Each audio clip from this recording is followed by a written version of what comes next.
Okay, thank you everyone for being here today. Thank you to the Tesla Science Foundation for inviting me to speak. My presentation today is entitled, The Dark Side of Tesla's Technology. We all know the vision that Tesla had planned for the world, free energy and free communications. And had his vision come true, the world would be a lot different of a place today. Well, what I want to talk about here today is how some of Tesla's greatest inventions that we think never came to fruition actually have come to fruition, but in the hands of people who he never intended that technology to be in the hands of, and has been used in ways that Tesla never intended to be used. And this is what it's been used to do, to create a world that is basically on lockdown and under complete control. To understand how Tesla's technology was weaponized, we have to understand two main points of Tesla's experiments and research. And that is his experiments in vibration and resonance and his experimentation with scalar wave technology, which I'll get into in a bit. Tesla's experiments with vibration and resonance is this section, and Tesla is renowned for his extensive experiments with mechanical vibrations and resonance. In 1898, he was experimenting with an electromagnetic oscillator. Attaching the oscillator to a structural beam of his loft building, Tesla turned it on and began making observations and taking notes. Unfortunately, Tesla was unaware that amplified vibrations from the oscillator were traveling through the beam and into the substructure of Manhattan in all directions. Nearby buildings shook, windows shattered, and people poured into the streets believing an earthquake was taking place. Finally, realizing what was happening, Tesla smashed the oscillator and put an end to the experiment. Tesla later described another experiment he conducted with a mechanical oscillator about the size of an alarm clock. He attached it to a steel beam which was 2 feet long and 2 inches thick. Tesla described the results. For a long time, nothing happened.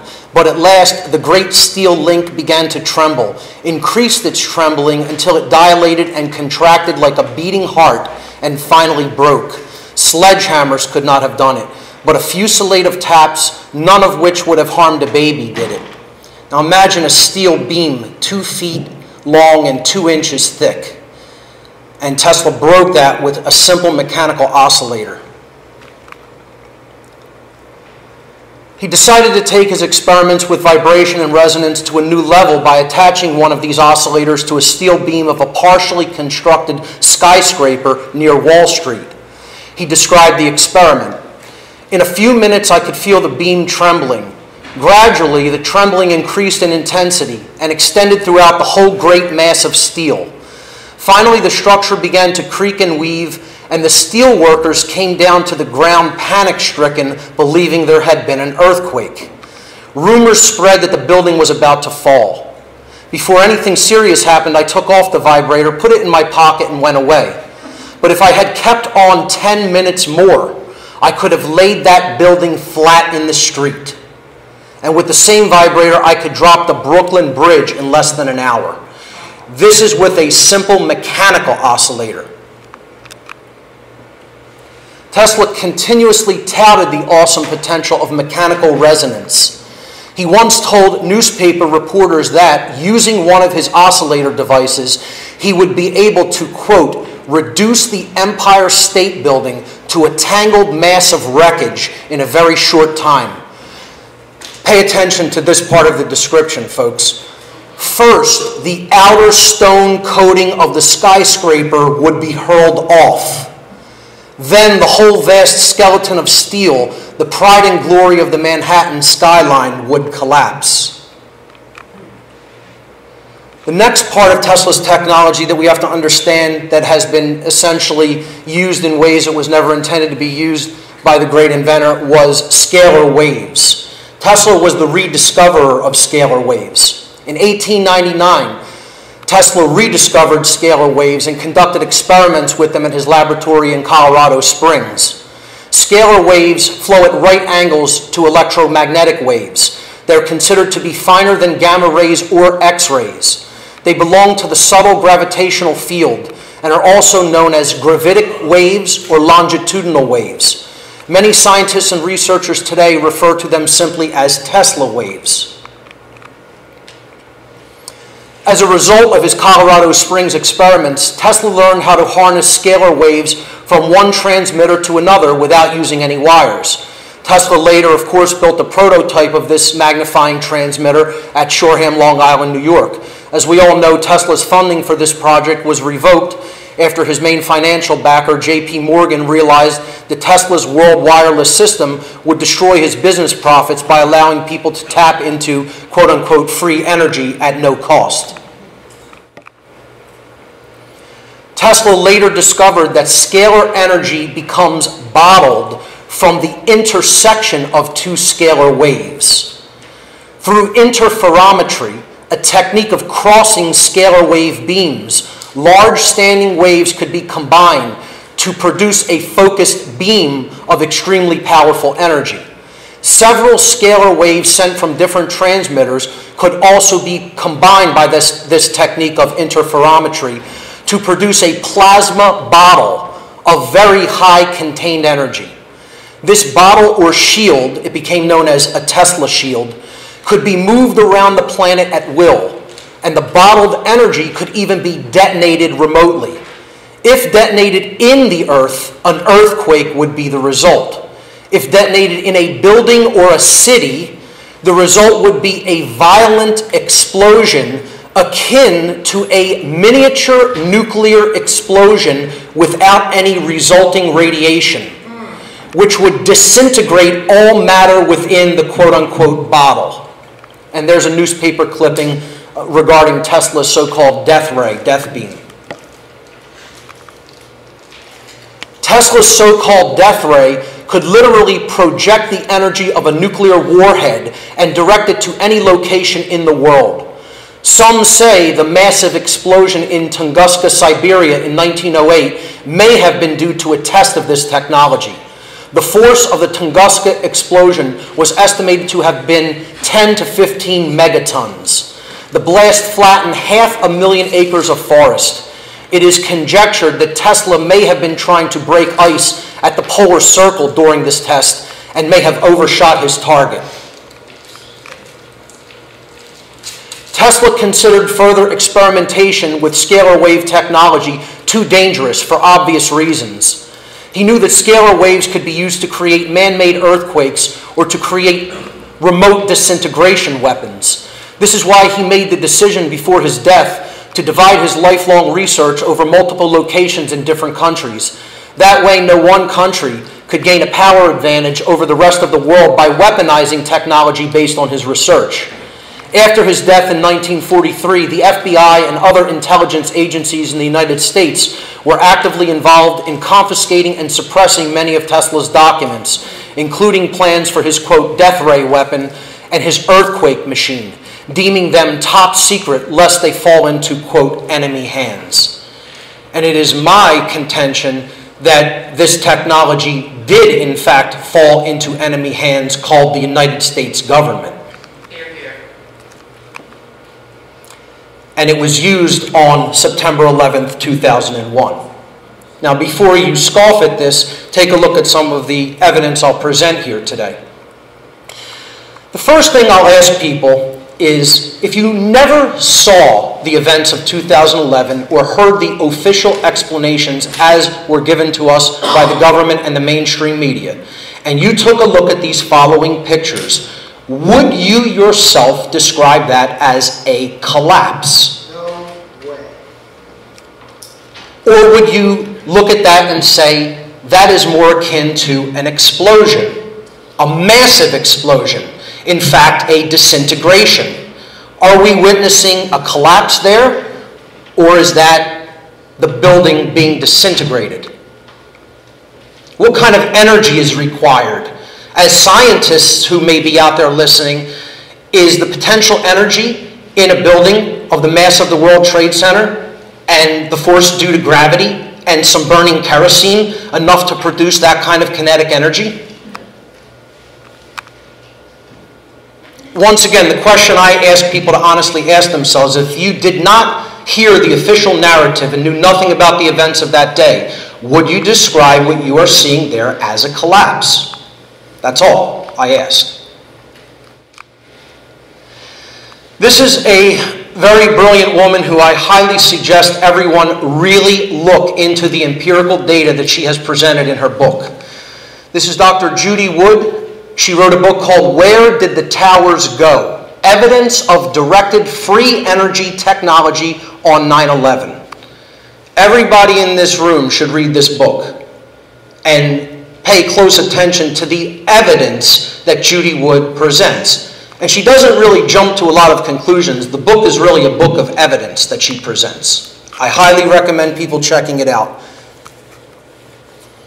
Here is another big part of the evidence, and I want to recall your attention to when Tesla said if he let his oscillator go, it would rip away the stone structure, or the concrete structure of the building first, then it would disintegrate the steel and bring it down in a collapse.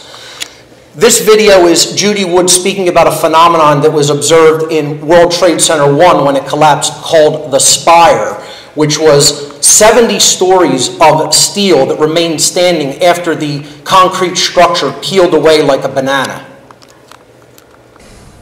Now we're going to look from B1 and B2 positions, as well as from C, at what's referred to as the spire.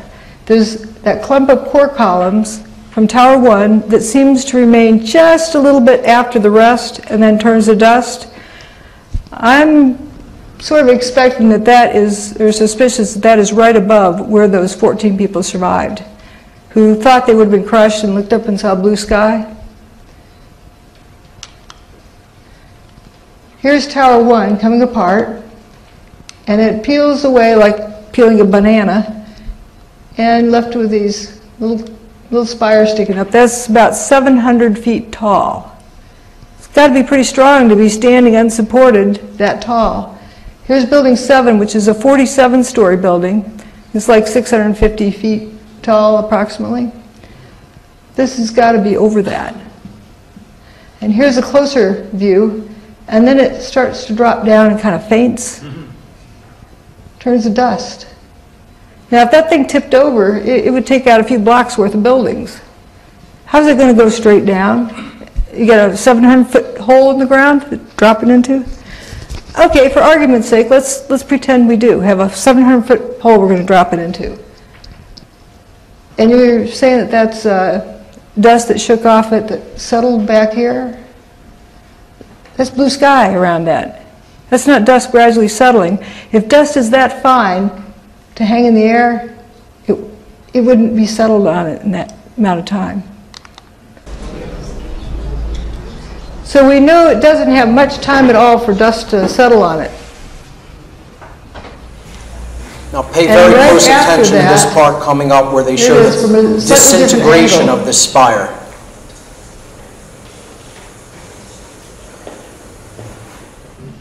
It'll just faint.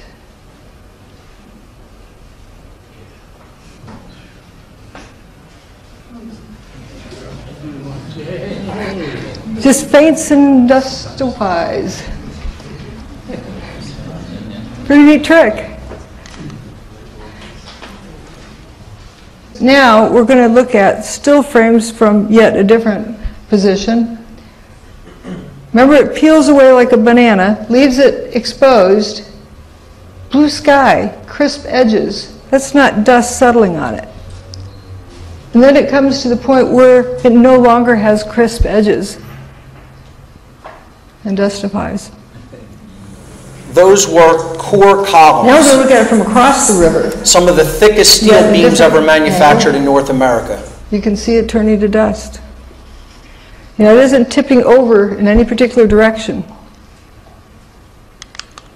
Also, when you look at the debris pile, there's not enough matter to account for the mass of the buildings. The cloud is sort of wrapping around this building. It's a little bit more wrapped around. So you can tell there's not much time has passed between those two images. Here are those core columns still standing, 700 feet in the air. Is that a collapse or a disintegration? People will ask why. That's the big question whenever you bring up that this may have been a deliberately pre-planned event. And I would say there's lots of reasons for false flag terror attacks, for false flag terror events. First of all, it's to inject fear into the public consciousness. When people are in fear, they don't make good decision-making processes, and they're willing to listen to whatever a so-called savior comes along and tries to tell them to do, first of all. Well, we've gone into other countries and waged wars of aggression to seize resources. You know, this so-called never-ending war on terror and the fear that it produces, a whole new department of Homeland Security, akin to the Gestapo of Nazi Germany. You know, all the subsequent losses of civil liberties that went along with it and the rising militarization of the police. There's lots of reasons for false flag attacks. Again, I highly recommend everyone to check out this book by Judy Wood, Where Did the Towers Go? Her research is great. She also has a phenomenal YouTube video called The New Hiroshima, which I highly recommend. For the more technically inclined and scientific among us, this is a gentleman whose work I highly recommend, Dr. Thomas Bearden. And he has done extensive work about scalar interferometry. Also, you could look at how this technology can be weaponized in different ways, such as modification of weather and the production of artificial earthquakes. If you don't know about HAARP, I'm sure most people here do. It's the High Altitude Active Auroral Research Project in Alaska. It's another thing to definitely research when it comes to how scalar wave technology has been used for all the wrong reasons. And for more information on false flag events, false flag terror events, and how they have been historically used to sway populations in a certain direction, you could check out the new documentary that I appear in from Free Mind Films called Shadow Ring. Highly recommend the documentary. It's very, very well done, and it explains in depth what false flags are and how they've been used historically. If we're ever going to see Tesla's technology used for the right reasons, the way the great inventor envisioned them for our world, as freeing technologies that would unite people, we have to understand what the potential of this technology was. And that means even looking at all the horrible ways that it could be used in the wrong hands. I think the real answer is to truly educate people about what is possible and to truly educate our young about what Tesla really wanted to do with these technologies. And that starts with the education in the school systems, teaching children about Tesla, his visions for our world, and what he really wanted to accomplish. And his legacy is left unfinished for us to complete and for us to do it in the right way toward freedom and the advancement of humanity. Ladies and gentlemen, thanks so much for your kind attention.